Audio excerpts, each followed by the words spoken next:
Hello there guys and welcome, it's Otto once again. What we got right here now for you is the HMS Belfast Tier 7 Royal Navy cruiser.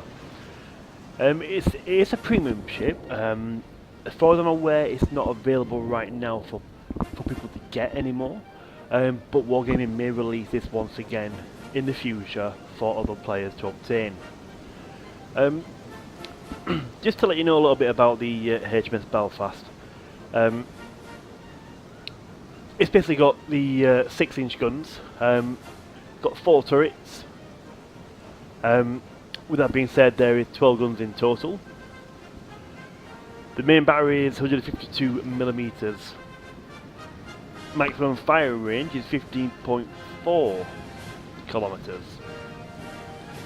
At a cruising speed of, well actually, maximum speed is 32.5 knots in the game. Rudder shift time is 7.7 seconds. Detectability by sea is 8.7. So, the Belfast itself is a wonderful ship to play. If you play the the Royal Navy Territory so far, and you will notice that they do have some key advantages in terms of, well, compared to other cruisers.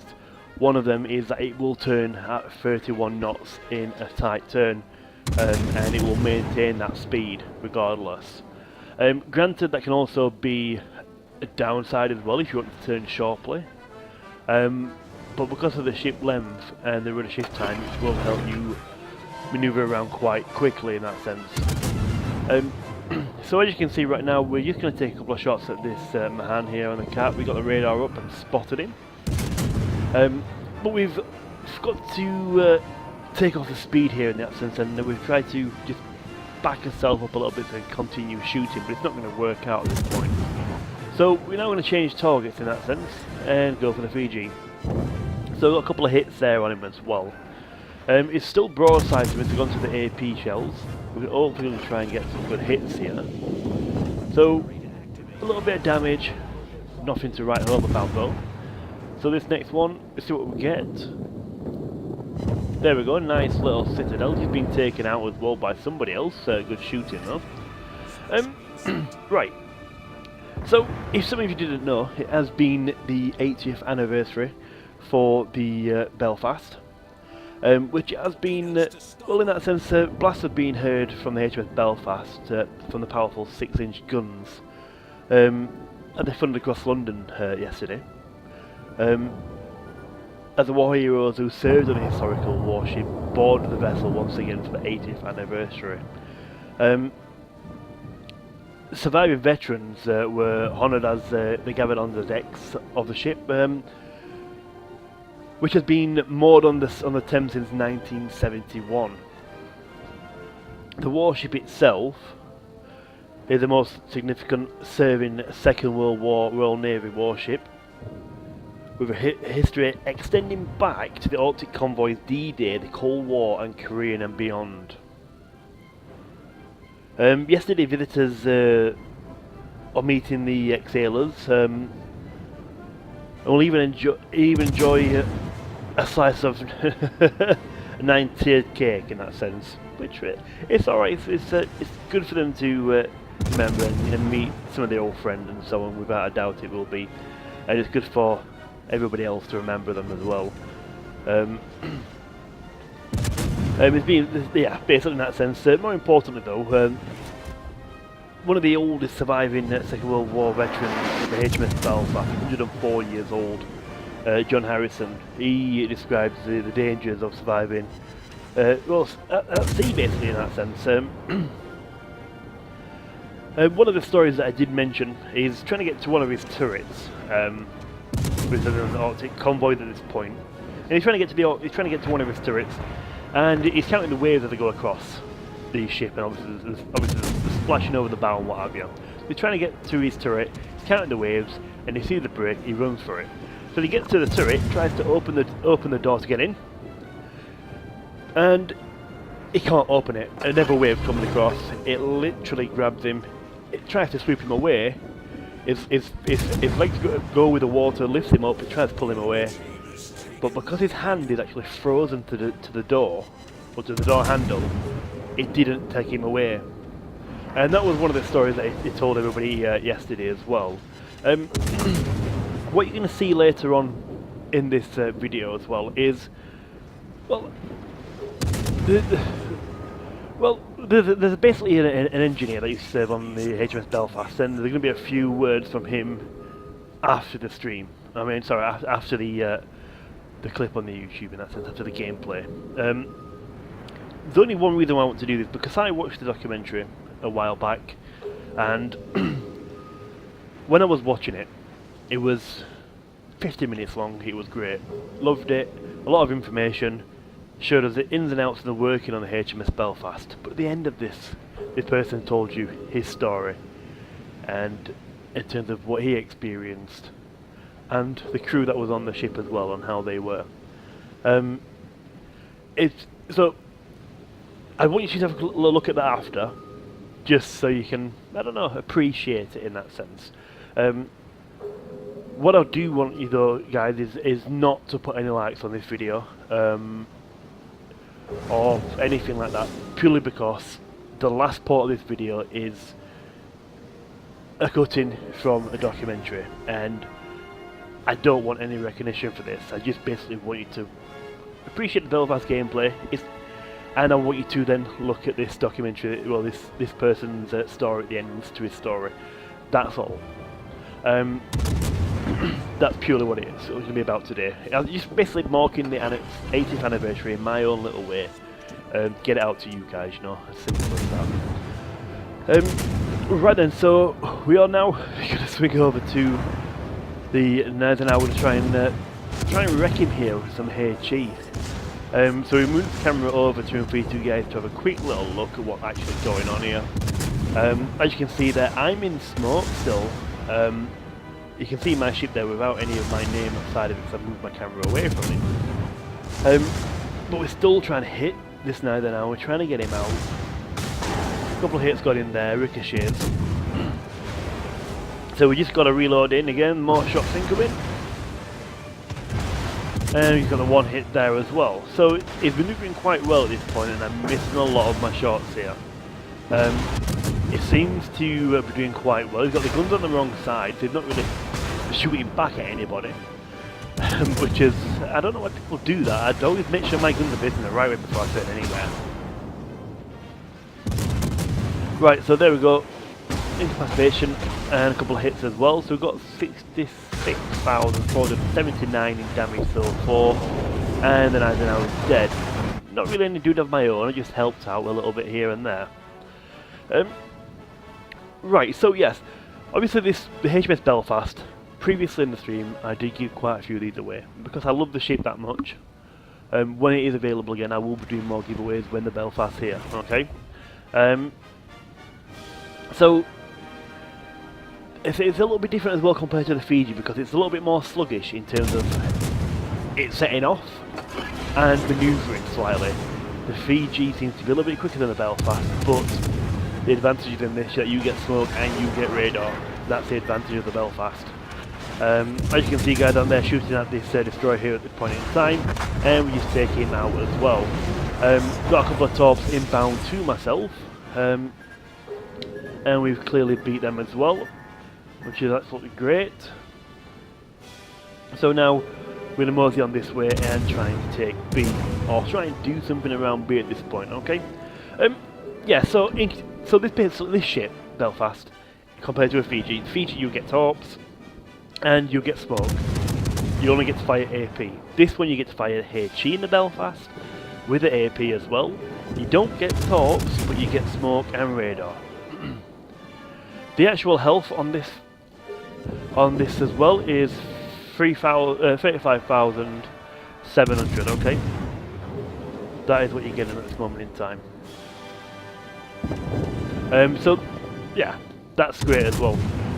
Just bear in mind, any broadside situation that you are in at this point and you get hit by something, you are going to feel the full damage of anyone's guns, you know. They will citadel you.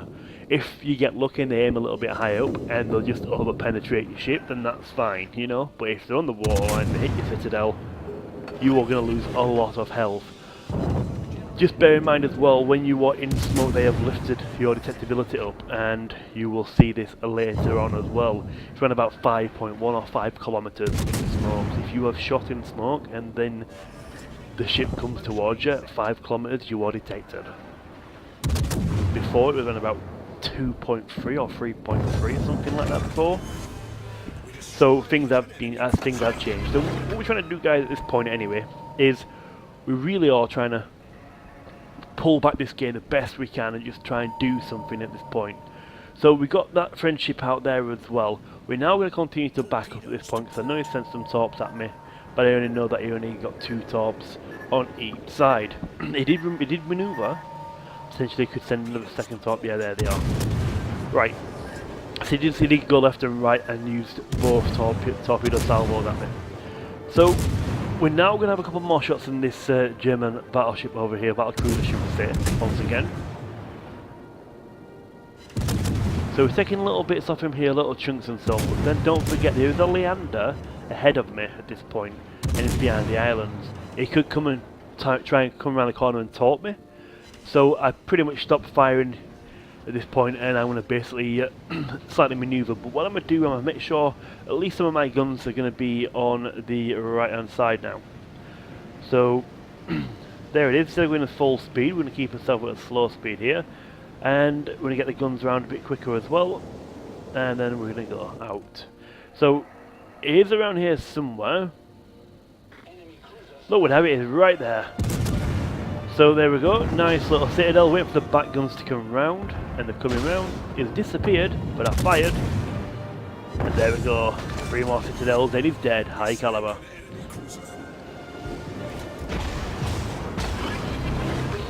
So, yep, he's dropped torps off, put the high drops to check that as well, yes they are here. The speed of this, because I've still kept my speed at 31 knots. If I were any other ship, if I was doing that turn and he taught me, I'd have been hit, because I would not have had my 31 knots in the turn. So I would have taken them torps. So we've still got the AP shells in at this point. Nice little citadel there as well. It's turning into me slightly. I sent the last salvo with the AP back to the HE. We've got another citadel, and now it's still coming at me at this point. One more quick salvo.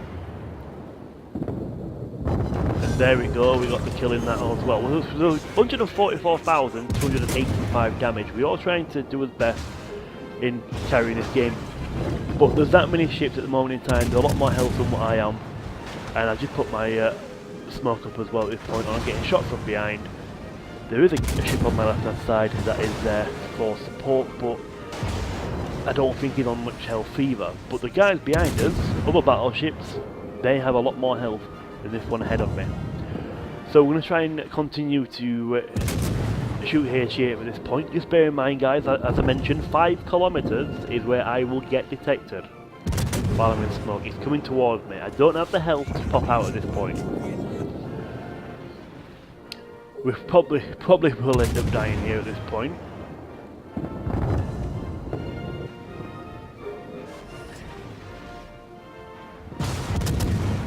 So a quick salvo.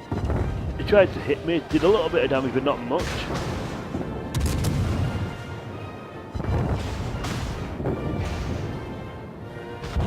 And there we go, that's me done for. Can't do anything when you get detected at 5 kilometers in your smoke, but I understand why they've done that in the game and changed it compared to what it was previously. Right then, so here we go.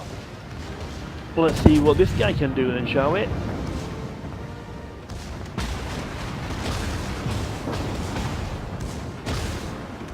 So Mr. Short Horse, he's got a lot more health than this guy, but he doesn't actually do any damage to him and kill him.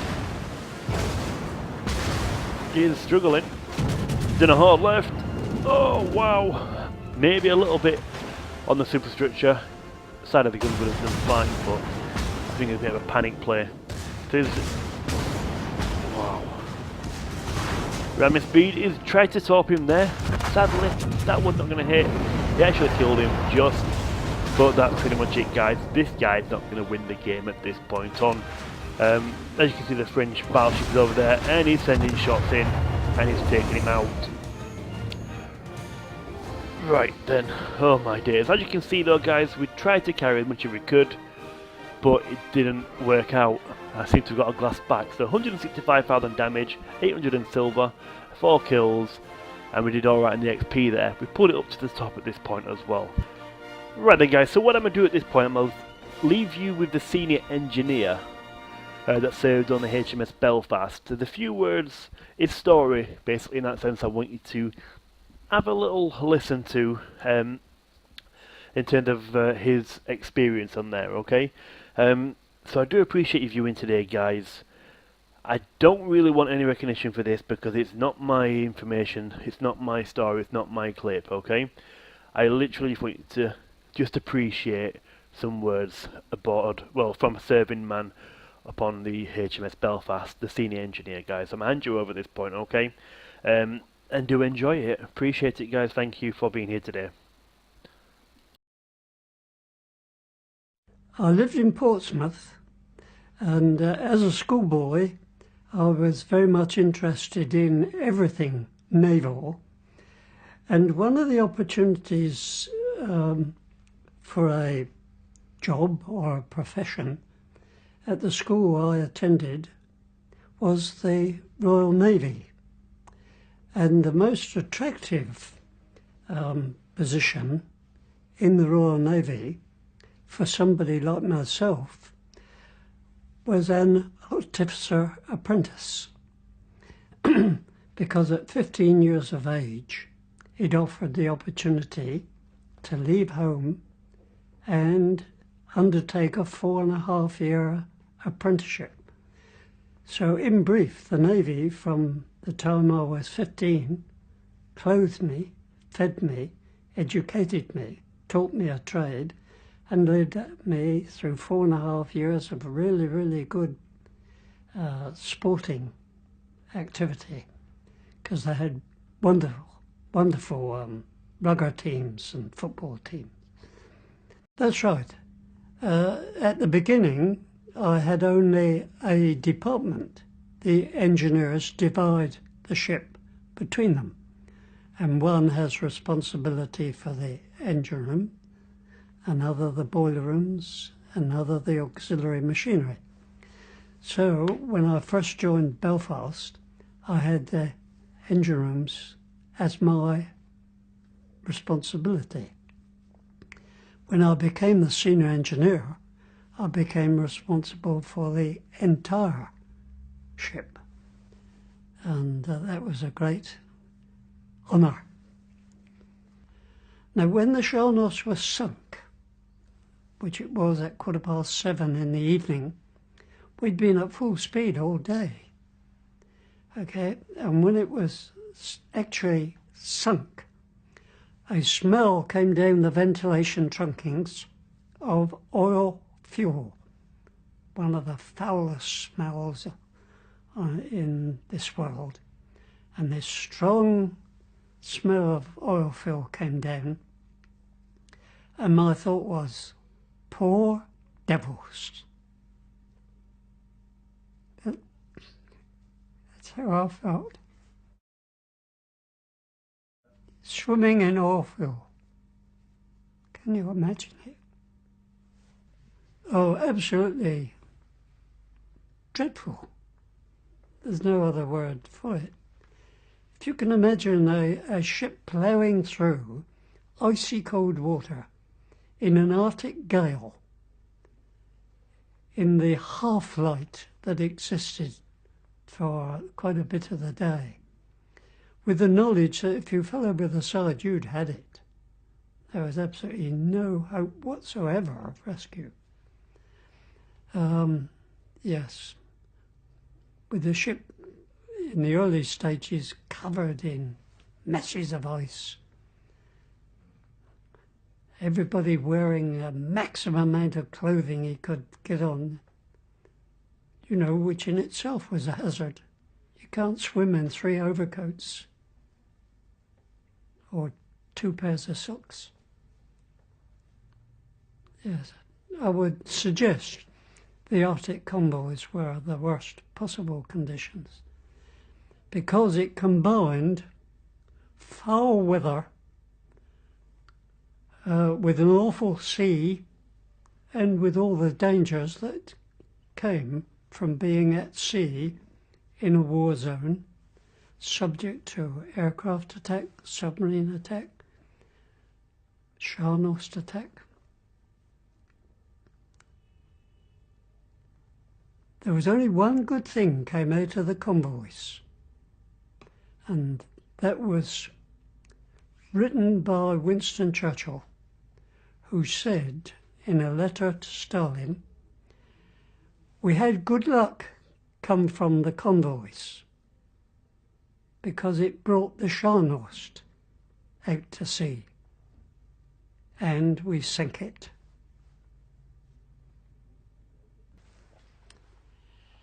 I had charge of the Stokers Division, and they were arranged in 3 rows. Prior to the inspection, we were told to choose a man in each rank who might be of interest to His Majesty. And if His Majesty paused, we were to indicate. So I chose from my division the stokers who had a decoration, from some previous engagement. Now, these visits are timed to the second, and you get a timetable that says 10:13. His Majesty embarks. 10:17, His Majesty disembarks. And the commander goes ahead and indicates whether the king is ahead of his schedule or astern of it. So he indicates from afar, slow him down or speed him up. So along came the king, and he passed along the front rank, and to my astonishment stopped in front of a stoker and said, "When did you serve in the Palestine police force?" I hadn't a clue this stoker had been in the Palestine police force, but for this occasion he wore a medal, which the king recognised.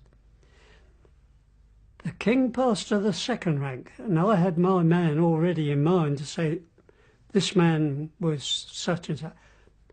I wasn't required to do it. The king stopped in front of the stoker and said, "You're in the royal yacht." And the stoker said, "Yes, sir. I left it at such and such a date."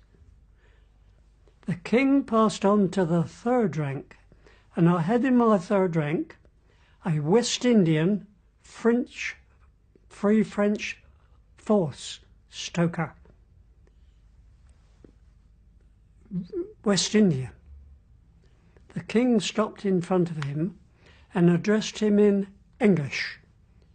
Now it was my duty to step forward and say, "He speaks only French, sir."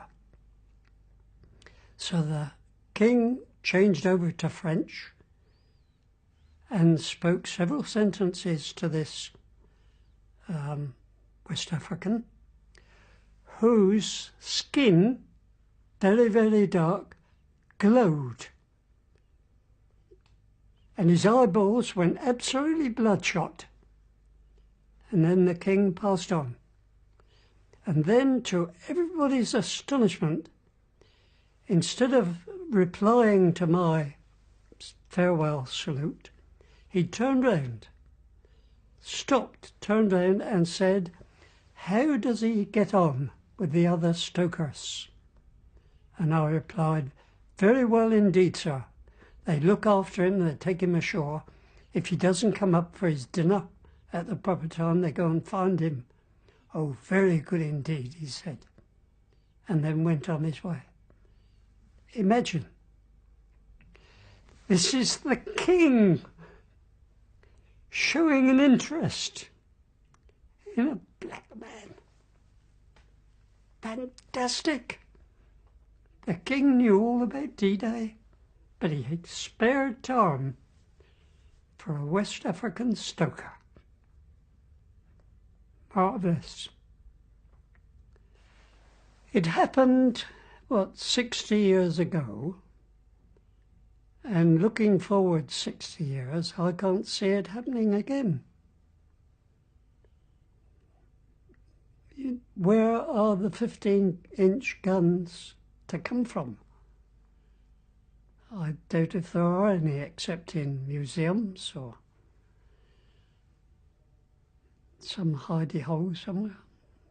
Our ships have all been melted down of that size. Think. I served in Nelson, victorious. They are no more. They've been turned into spoons or forks or something. The dear old Belfast remains, and may she float alongside the jetty on the Thames for the next 50 years.